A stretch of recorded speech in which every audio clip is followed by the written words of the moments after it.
हाय दोस्तों, good evening. आज हम आप सभी को एक्टिव से पैसिव कैसे बनाया जाता है इसके बारे में हम आपको बताने जा रहे हैं। इससे पहले की वीडियो में हमने आप सभी को कुल कितने टेंस होते हैं और उनमें से कितने की पैसिव बनती है और कितने टेंस की पैसिव नहीं बनती है इसके बारे में हम आपको बता चुके हैं।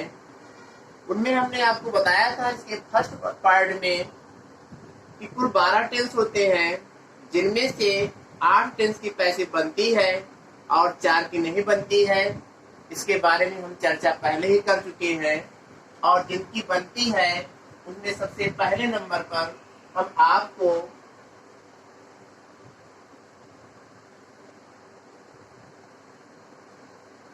प्रेजेंट,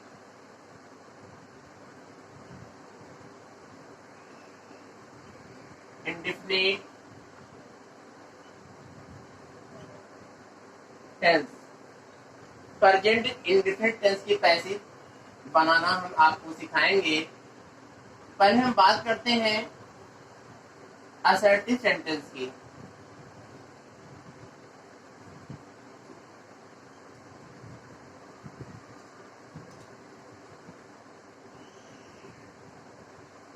असर्टिव सेंटेंस में वाक्य हमारा जो है अफर्मेटिव भी होता है और नेगेटिव भी होता है। तो पहले हम अफर्मेटिव की बात करेंगे।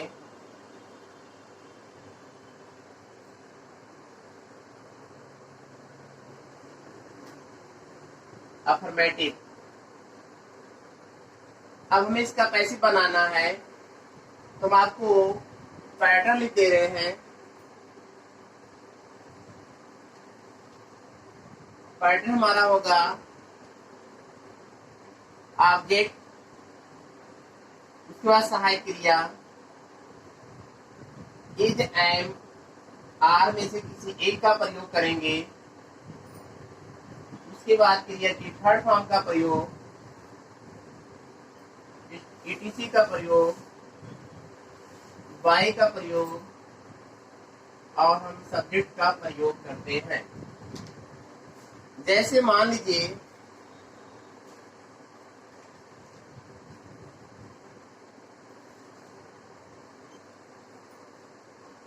राम टीचेस अस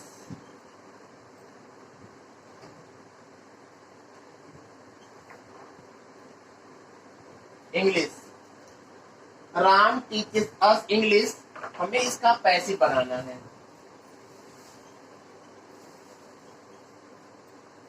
तो कभी भी कोई भी वाक्य आपको दिया जाए पैसिव बनाने के लिए तो दो चीजों पे आपको ध्यान देना है कि सबसे पहले आपको पहचानना है कि वो टेंस कौन सा है और दूसरा आपको ये पहचानना है कि सेंटेंस हमारा कौन सा है, असर्टिव है, इंटरोगेटिव है या कोई और सेंटेंस है। तो अगर हम टेंस की बात करें, यह वाक्य हमारा जो है प्रेजेंट इंडेफिनिट टेंस है। क्योंकि इसमें कोई सहायक क्रिया नहीं है, यहाँ पर क्रिया के फर्स्ट फॉर्म में एस का प्रयोग हुआ है, इसलिए हम ये कह सकते हैं कि यह जो हमारा सेंटेंस है वो प्रेजेंट इंडेफिनिट टेंस है। और अगर हम सेंटेंस की बात करें तो यह सेंटेंस हमारा असर्टिव है। अब हमें इसकी पैसिव बनाना है। तो पैसिव बनाने का जो पहला नियम होता है वह यह है कि वाक्य के ऑब्जेक्ट को हम सब्जेक्ट बनाते हैं। तो इस सेंटेंस में अस हमारा ऑब्जेक्ट है। अब हम इसको सब्जेक्ट बनाएंगे तो जब हम अस को आगे लाएंगे तो यह बन जाएगा हमारा बी। बी का प्रयोग हमने कर लिया। अब हमें देखना है कि इसके साथ हम किसका प्रयोग करें। यहाँ पे सहायक क्रिया इज, एम, आर है, तो हमें बी के साथ आर का प्रयोग करना है, बी आर। उसके बाद तीसरे नंबर पे है क्रिया की थर्ड फॉर्म, क्रिया हमारा है टीच, इसका हम जो है थर्ड फॉर्म प्रयोग करेंगे टाट, बी आर टाट। उसके बाद चौथे नंबर पर लिखा हुआ एटीसी। तो ऑब्जेक्ट को लिखने के बाद जो बचा हुआ शब्द होता है वो हमारा एटीसी होता है। इसको हम लिख लेंगे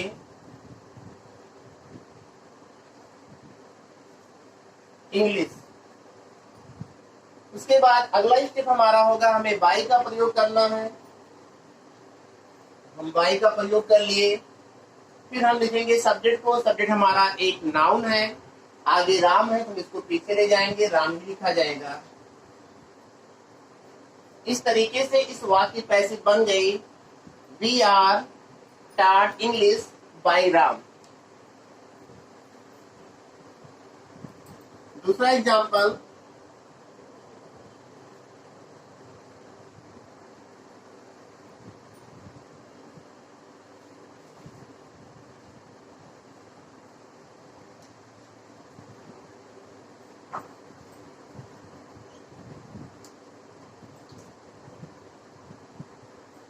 अगला एग्जाम्पल हमारा है, they call him daily.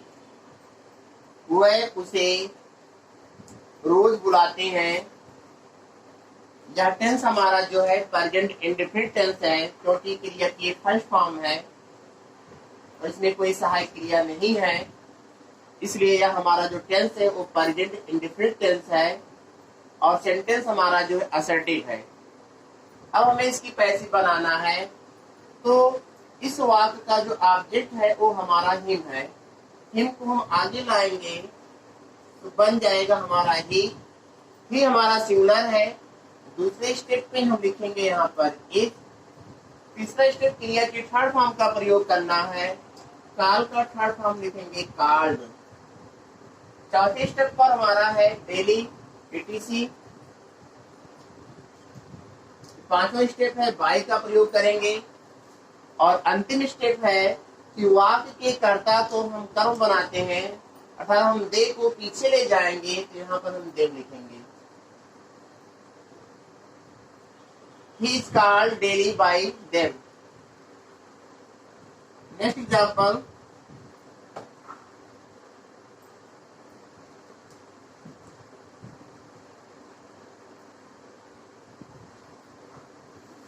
She sings a song।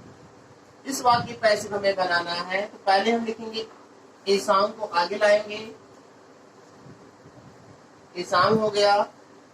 उसके बाद ए सॉन्ग हमारा सिंगुलर है, इसके अकॉर्डिंग हम इन लगाएंगे। फिर सिंग का थर्ड फॉर्म होता है संग, संग लिखेंगे।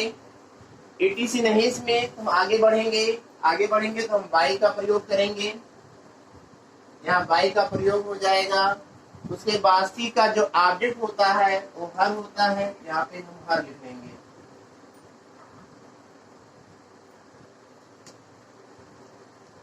अब हम बात करेंगे नेगेटिव सेंटेंस का। असर्टिव का जो नेगेटिव सेंटेंस होता है उसके बारे में बात करेंगे। इसके लिए हमें क्या करना है, सहायक क्रिया के बाद नॉट का प्रयोग कर देना है।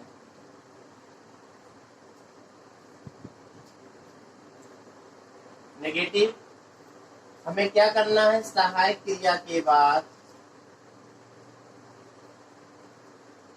नॉट का प्रयोग कर देना है। जैसे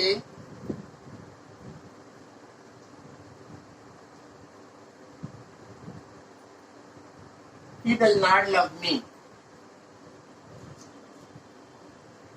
अब इस वाक्य में पैसे बनाना है, तो आपको टेंस पहचान ही रहे होंगे, क्योंकि जब डू और डज का प्रयोग हुआ रहता है तो वह टेंस हमारा प्रेजेंट इंडेफिनिट टेंस होता है और वाक्य हमारा नेगेटिव मोड में है, तो हम पैसिव भी नेगेटिव में ही बनाएंगे। तो पहला काम हमारा होगा कि वाक्य के ऑब्जेक्ट को हम सब्जेक्ट बनाते हैं। इस वाक्य का जो ऑब्जेक्ट है वो मे है, मे को हम आगे लाएंगे, बन जाएगा आई,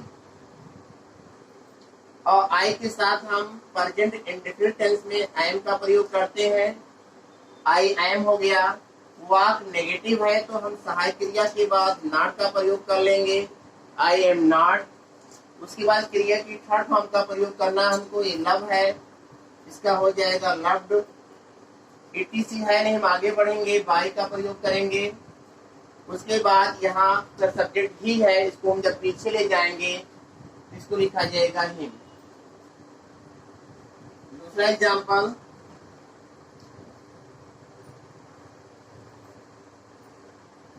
you do not right a poem, you do not right a poem. अब इस वाक्य का जो ऑब्जेक्ट है हमारा ए पोएम है, इसको हम आगे लाएंगे और ए पोएम हमारा सिंगुलर है, इसलिए इसके साथ हम इज नॉट का प्रयोग करेंगे। राइट का थर्ड फॉर्म होता है रिटन, यहाँ रिटन हो गया।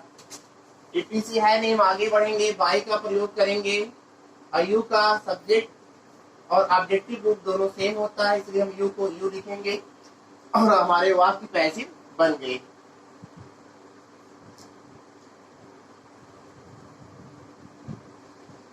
अगला एग्जाम्पल हमारा है सी नेवर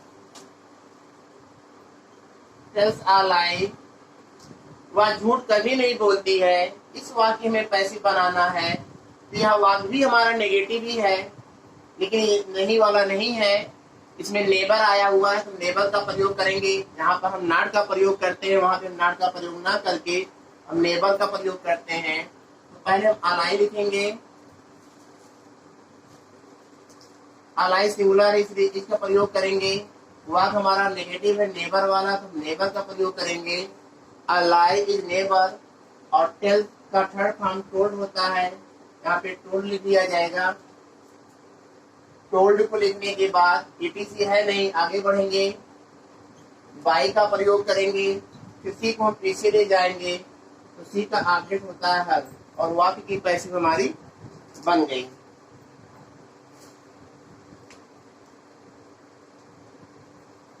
अब हम बात करेंगे इंट्रोगेटिव सेंटेंस के बारे में।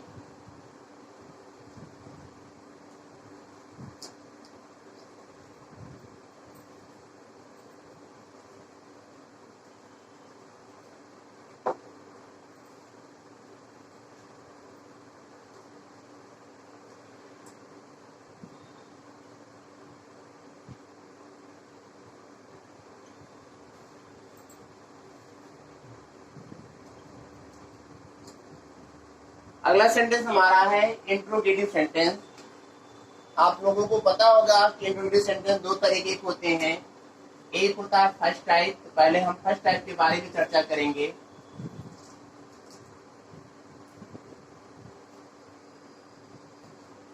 फर्स्ट टाइप इंट्रोगेटिव सेंटेंस,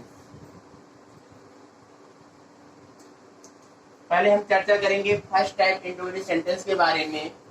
आप लोगों को पता होगा कि फर्स्ट टाइप इंट्रोगेटिव सेंटेंस हम उसे कहते हैं जब किसी वाक्य की शुरुआत में कोई सहायक क्रिया आ जाती है, उसी को हम फर्स्ट टाइप इंट्रोगेटिव सेंटेंस कहते हैं। और इसके पैसिव भी हम बनाते हैं। तो सबसे पहले हम आपको पैटर्न लिखते हैं। पैटर्न में सहायक क्रिया पहले आ जाएगा, इज, एम, आर में से किसी एक का प्रयोग करना है हमें नए कर्ता के अनुसार। जो पीछे का ऑब्जेक्ट होगा उसको जब लाएंगे आगे, उसके बाद क्रिया की थर्ड फॉर्म, अगला स्टेप ईटीसी, फिर बाई का प्रयोग करते हैं, फिर वाक्य सब्जेक्ट को ऑब्जेक्ट बनाते हैं। यहाँ पे हम सब्जेक्ट लिखेंगे ऑब्जेक्ट के रूप में और पीछे क्वेश्चन मार्क हमें लगाना है। आइए हम इसको समझते हैं एग्जाम्पल के माध्यम से। जैसे मान लीजिए सेंटेंस आया, do you learn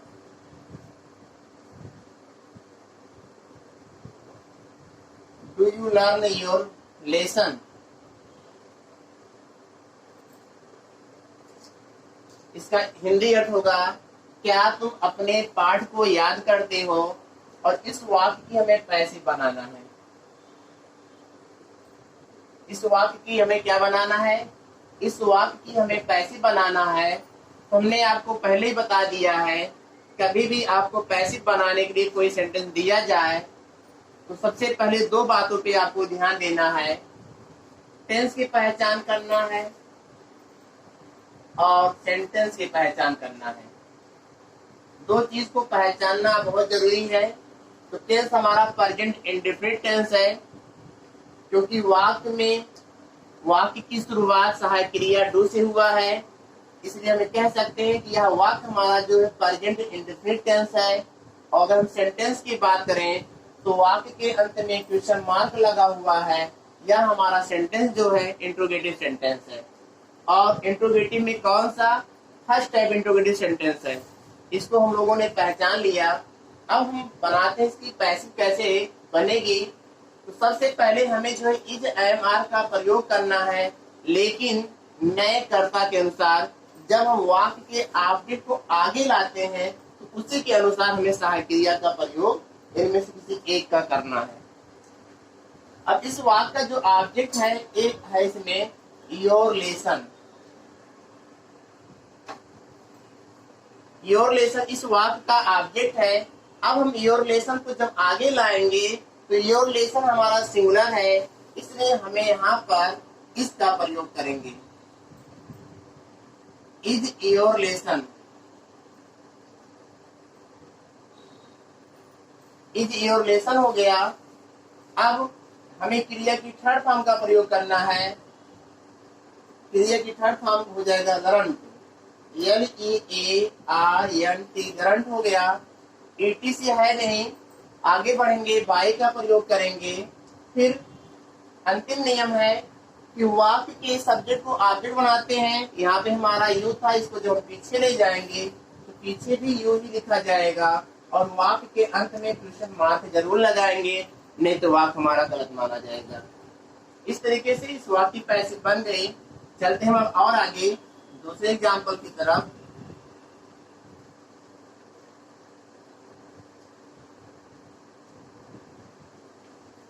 dug Rekha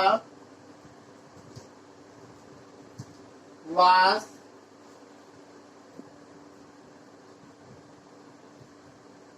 her cloth, क्या रेखा अपने कपड़े धोती है। अब इस वाक्य में पैसिव बनाना है तो पहले हम ऑब्जेक्ट को ढूंढेंगे कि ऑब्जेक्ट है कहाँ। तो क्रिया के बाद आया हुआ शब्द ही ऑब्जेक्ट होता है, ये हमारा ऑब्जेक्ट हुआ हर क्लॉथ। अब हम जब इसको आगे लाएंगे तो हमें क्लास के अनुसार जो है सहायक क्रिया का प्रयोग पहले करना होगा, वो भी आएगा आर। Are her class. उसके बाद क्रिया की थर्ड फॉर्म का प्रयोग करना है। क्रिया की थर्ड फॉर्म का प्रयोग करेंगे, वास्ट हो जाएगा। ETC है नहीं, बाई का प्रयोग करेंगे। फिर वाक्य के सब्जेक्ट को हम ऑब्जेक्ट बनाएंगे। रेखा नाउन है, रेखा को पीछे ले जाएंगे तो रेखा ही रहेगा और पीछे क्वेश्चन मार्क लगाएंगे। अगला एग्जाम्पल हमारा है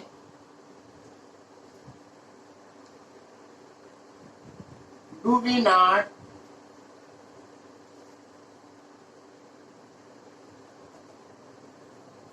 इनवाइट हिम, क्या हम उसे आमंत्रित नहीं करते हैं। इसकी पैसिव हमें बनाना है तो पहले हम हिम को आगे लाएंगे और हिम के अनुसार सहायक क्रिया लगाएंगे। हम यहाँ लिखेंगे इज, हिम का सब्जेक्टिव फॉर्म हो जाएगा ही। वाक नेगेटिव है, कर्ता के बाद नॉट लगा लेंगे, जहाँ पे है वहीं पे। क्रिया से पहले है तो क्रिया से पहले हम नॉट का प्रयोग करेंगे। तो इनवाइट का थर्ड फॉर्म इनवाइटेड होता है। ETC है नहीं, बाई का प्रयोग करेंगे। और बी को जब हम ऑब्जेक्टिव केस में ले जाएंगे यहाँ पे हम अस का प्रयोग करेंगे और पीछे क्वेश्चन मार्क लगाएंगे। इस तरीके से वाक्य हमारा जो है पैसिव में चला गया।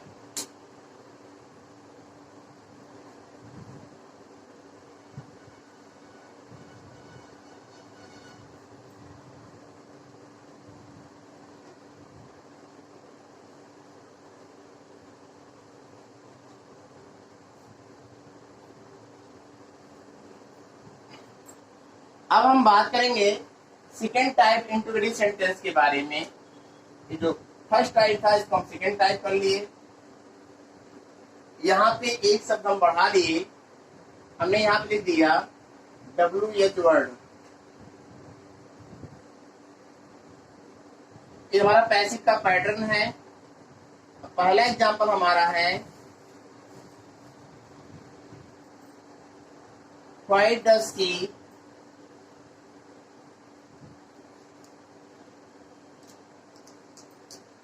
Call you, why does she call you, वह तुम्हें क्यों बुलाती है। अब इस वाक्य में पैसिव बनाना है तो हमने आपको बता ही दिया पहले से ही कि कभी भी कोई किसी भी वाक्य की पैसिव बनाना है तो दो चीजों पे आपको ध्यान देना है, टेंस की पहचान करना है और सेंटेंस की पहचान करना है। तो टेंस हमारा प्रेजेंट इंडेफिनिट टेंस है क्योंकि डू और डज प्रेजेंट इंडेफिनिट में ही आता है। टेंस की पहचान हो गई, यह टेंस हमारा प्रेजेंट इंडेफिनिट टेंस है। और सेंटेंस की भी पहचान हमने कर लिया कि वाक्य के अंत में क्वेश्चन मार्क लगा हुआ है, यह सेंटेंस हमारा इंट्रोगेटिव सेंटेंस है और वो भी सेकंड टाइप, क्योंकि वाक्य की शुरुआत में WH वर्ड आया है, इसको हम लोग WH वर्ड बोलते हैं। अब हमें इसकी पैसिव बनाना है कि यहाँ पे जो WH वर्ड दिया है, वाट है तो वाट लिखा जाएगा, वेयर है तो वेयर लिखा जाएगा, वाई है तो वाई लिखा जाएगा। जो भी WH वर्ड यहाँ पे रहेगा केवल हु को छोड़कर हम उसे लिख लेते हैं। हमने यहाँ पे लिख लिया वाई। अब हमें सहायक क्रिया का प्रयोग करना है इन तीनों में से किसी एक का, तो नए कर्ता के अनुसार नया कर्ता हमारा यू बनेगा। जब हम यू को आगे लाएंगे तो इसके अनुसार सहायक क्रिया आर हो जाएगा, नया कर्ता हमारा यू हो जाएगा। उसके बाद क्रिया की थर्ड फॉर्म का प्रयोग करना है, काल का थर्ड फॉर्म काल हो जाएगा। ETC है नहीं, आगे बढ़ेंगे बाई का प्रयोग करेंगे। किसी को जब हम पीछे ले जाएंगे तो यहाँ पे हर लिखा जाएगा और पीछे क्वेश्चन मार्क लगा देंगे। इसी तरीके से हमारा दूसरा एग्जाम्पल,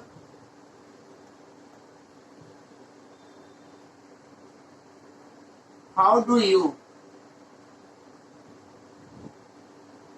सॉल्व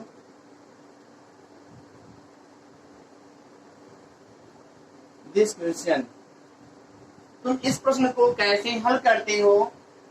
अब हमें इसका पैसिव बनाना है कि यहाँ पे आप देख रहे हैं हाउ आया है, हम यहाँ पे हाउ लिख लेंगे। फिर नया कर्ता हमारा जो ऑब्जेक्ट है यहाँ पर, इसको जब हम आगे लाएंगे इसके अनुसार सहायक क्रिया हमारी हो जाएगी इज। हम लिखेंगे इज दिस क्वेश्चन।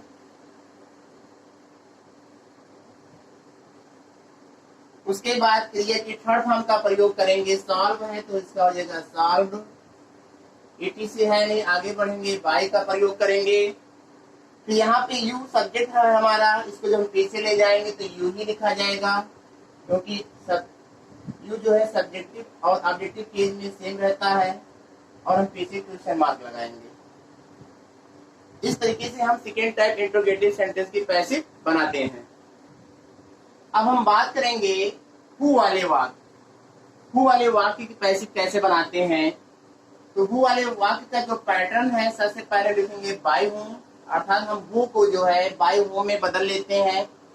फिर इज एम आर का प्रयोग नए कर्ता के अनुसार करते हैं। यहाँ पे जो हमारा ऑब्जेक्ट पीछे से आगे आएगा उसको यहाँ पर लिखा जाएगा। उसके बाद क्रिया की थर्ड फॉर्म का प्रयोग करना है हमें। उसके बाद अगर वाक्य में बचा हुआ कुछ शब्द है, नए कर्ता को लिखने के बाद और मुख्य क्रिया की थर्ड फॉर्म का प्रयोग करने के बाद जो शब्द आपका बचता है उसको हम यहाँ पर लिखेंगे और अंत में हम क्वेश्चन मार्क लगाएंगे। जैसे हमारा पहला एग्जाम्पल है, हु प्लक्स द फ्लावर, फूल कौन तोड़ता है। अब हमें इसकी पैसिव बनाना है, तो पहले यहाँ पे आप देखिए हु आया हुआ है, तो हु को हम चेंज करेंगे बाय हुम में।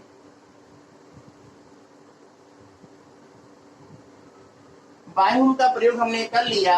अब इस वाक्य का जो ऑब्जेक्ट है वो है द फ्लावर। इसको जब हम आगे लाएंगे तो इसको लिखने से पहले हमें सहायक क्रिया का प्रयोग करना है। द फ्लावर सिंगुलर है, इसलिए हम लिखेंगे यहाँ पर is the flower. The flower को लिखने के बाद क्रिया की थर्ड फॉर्म का प्रयोग करेंगे। प्लग का जो थर्ड फॉर्म होता है प्लग्ड।